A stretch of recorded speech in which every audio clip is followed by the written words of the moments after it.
ಅಂತಾರಾಷ್ಟ್ರೀಯ ಕ್ರಿಕೆಟ್ ಪಂದ್ಯಗಳಲ್ಲಿ ಶತಕಗಳ ಮಳೆಯನ್ನೇ ಸುರಿಸಿದ್ದ ಕ್ರಿಕೆಟ್ ದೇವರು ಎನಿಸಿಕೊಂಡವರೇ ಸಚಿನ್ ತೆಂಡೂಲ್ಕರ್. ಸಚಿನ್ ಕ್ರಿಕೆಟ್ ಪಂದ್ಯಾಟವನ್ನ ಆಡಲು ಮುಂದಾದಾಗ ಅವರು ಕೇವಲ 19ನೇ ವಯಸ್ಸಿನ ಹದಿಹರೆಯದ ಯುವಕರಾಗಿದ್ರು. ಇದೀಗ ಸಚಿನ್ ಅವರಿಗೆ 39 ವರ್ಷ ವಯಸ್ಸಾಗಿದೆ. 20 ವರ್ಷಗಳ ಆಟದಲ್ಲಿ ಒಟ್ಟು 463 ಏಕದಿನ ಪಂದ್ಯಾಟವನ್ನ ಆಡಿ ಜಗತ್ತು ಕಂಡ ಶ್ರೇಷ್ಠ ಬ್ಯಾಟ್ಸ್ಮನ್ ಸಚಿನ್ ತೆಂಡೂಲ್ಕರ್.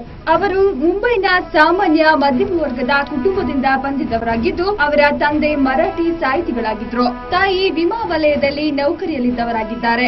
ಅಂತಹ ಕುಟುಂಬದಲ್ಲಿ ಜನಿಸಿದವರು ಕ್ರಿಕೆಟ್ ಪ್ರಪಂಚದಲ್ಲಿ ಕೀರ್ತಿಯ ಶಿಖರವನ್ನೇರಿ ಪಂದ್ಯಾಟದಲ್ಲಿ ದಾಖಲೆಯನ್ನ ಸೃಷ್ಟಿಸಿದ್ದು, ಸಾವಿರಾರು ಅಭಿಮಾನಿಗಳ ಕ್ರಿಕೆಟ್ ದೇವರಾಗಿದ್ದಾರೆ. ಇದು ಅವರ ಪರಿಶ್ರಮಕ್ಕೆ ಸಿಕ್ಕ ಪ್ರತಿಫಲ ಎನ್ನುವುದರಲ್ಲಿ ಒಂದು ಮಾತಿಲ್ಲ. ಬಾಲ್ಯದಲ್ಲಿ ಸಚಿನ್ ಜಗಳಗಂಟರಾಗಿದ್ರಂತೆ. ನೆರೆಹೊರೆಯ ಹುಡುಗರ ಜೊತೆಗೆ ಕಾಲು ಕೆರೆದು ಜಗಳ ಮಾಡ್ತಿದ್ರಂತೆ. ಅದೇನೇ ಇರ್ಲಿ ಬಿಡಿ, ಅದೆಲ್ಲೇ ಎಷ್ಟು ಪ್ರಚೋದನೆ ಇದ್ರೂ ಸಚಿನ್ ಕ್ರಿಕೆಟ್ ಮೈದಾನದಲ್ಲಿ ಸಹನೆ ಕಳೆದುಕೊಂಡವರಲ್ಲ. ಇತ್ತೀಚಿನ ದಿನಗಳಲ್ಲಿ ಕಡಿಮೆ ಸ್ಕೋರ್ಗೆ ಔಟ್ ಆಗಿ ಪೆವಿಲಿಯನ್ಗೆ ಹಿಂತಿರುಗುವಾಗಲೂ ಅವರು ತಮ್ಮ ಹತಾಶೆಯನ್ನ ಮುಖದಲ್ಲಿ ಪ್ರದರ್ಶಿಸಿರಲಿಲ್ಲ.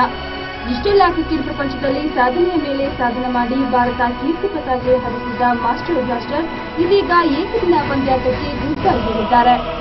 ಇವರ ಕ್ರಿಕೆಟ್ ವಿದಾಯದಿಂದ ಸಚಿನ್ ಅಭಿಮಾನಿಗಳಿಗೆ ಭಾರಿ ತುಂಬಲಾಗದ ನಷ್ಟವನ್ನುಂಟು ಮಾಡಿದಂತೂ ಸತ್ಯ. ಆದರೆ ಸಚಿನ್ ಅವರು ಕ್ರಿಕೆಟ್ ಪಂದ್ಯಾಟವನ್ನ ಆಡುವ ಸಂದರ್ಭ ಅಭಿಮಾನಿಗಳಿಗೆ ಕ್ರಿಕೆಟೇ ನನ್ನ ಜೀವನ, ಆದ್ದರಿಂದ ನಿವೃತ್ತಿ ಹೊಂದುವುದೆಂದರೆ ಸುಲಭದ ಮಾತಲ್ಲ ಎಂದು ರಾಷ್ಟ್ರೀಯ ತಂಡದ 73 ಪಂದ್ಯಗಳಲ್ಲಿ ನಾಯಕನಾಗಿ ಸ್ಥಾನವನ್ನ ತುಂಬಿದರು. ಕಾರಣಾಂತರಗಳಿಂದ ಕ್ಯಾಪ್ಟನ್ ಸ್ಥಾನವನ್ನ ಬಿಟ್ಟುಕೊಡಬೇಕಾದ ಸಂದರ್ಭ ಒದಗಿಬಂತು. ಆ ಸಮಯದಲ್ಲಿ ಸಚಿನ್ ಹಿಂದೆ ಮುಂದೆ ನೋಡದೆ ತಾವಾಗಿಯೇ ಸ್ಥಾನವನ್ನ ತೊರೆದಿದ್ದರು. ಮುಂದೆ ಕ್ರಿಕೆಟ್ ಮಂಡಳಿಯ ಅಧ್ಯಕ್ಷರಾದ ಶರದ್ ಪವಾರ್ ಅವರು ಮತ್ತೆ ಕ್ಯಾಪ್ಟನ್ ಸ್ಥಾನವನ್ನ ತುಂಬುವಂತೆ ಕೇಳಿಕೊಂಡರು. ಮತ್ತೆ ಕ್ಯಾಪ್ಟನ್ ಸ್ಥಾನವನ್ನ ತುಂಬಲು ಒಪ್ಪದ ಮಾಸ್ಟರ್ ಬ್ಲಾಸ್ಟರ್ ಇದರಿಂದ ತಿಳಿಯುತ್ತದೆ ಸಚಿನ್ ಅವರು ಏಕದಿನ ಪಂದ್ಯಾಟದಿಂದ ನಿವೃತ್ತಿ ಹೊಂದಲು ತೀರ್ಮಾನಿಸಬೇಕು ಎಂದು ಅನಿಸುತ್ತದೆ.